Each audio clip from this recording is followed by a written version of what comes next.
Bien-aimé dans le Christ, dans l'évangile d'aujourd'hui, le Christ est transfiguré. Il est comme cette lumière, il est manifesté une fois de plus aux nations.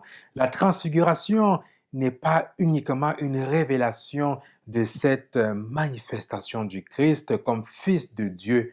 Celui-ci est mon Fils bien-aimé, mais la transfiguration nous enseigne également sur la manière de traverser les épreuves, sur la manière de vivre les épreuves. On voit ici que le Christ est manifesté, sa nature même est manifestée. Alors, Pierre est tellement content, il est tellement dans la joie, dans cette extase, dans cette joie, dans cette intimité, qu'il dit, « Ah, il est bon, Seigneur, que nous restions ici. » Mais alors qu'il exprime cette extase, cette joie, cette splendeur, une voix dans le ciel l'interrompt. « Écoute, celui-ci est mon fils bien-aimé. » Il est interrompu dans son élan. Celui-ci est mon fils bien-aimé. Saint Pierre est invité à écouter. Nous sommes invités à écouter. Oui, à sortir de ces moments d'extase, de ces moments de contemplation, pour aller à la réalité. La passion est annoncée. Qu'est-ce que cela veut dire?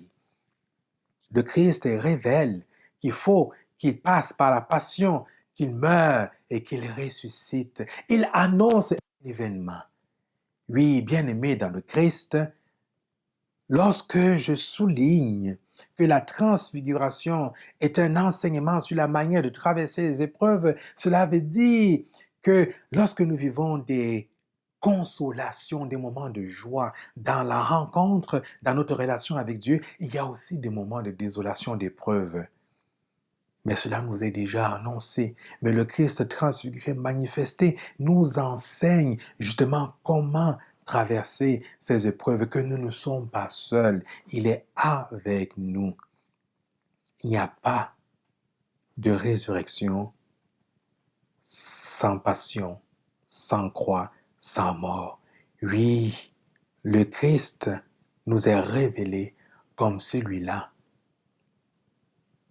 qui est le Fils bien-aimé, et à travers lui, à travers sa passion et sa résurrection, nous devenons ses frères et ses sœurs, des fils et des filles bien-aimés du Père. Amen.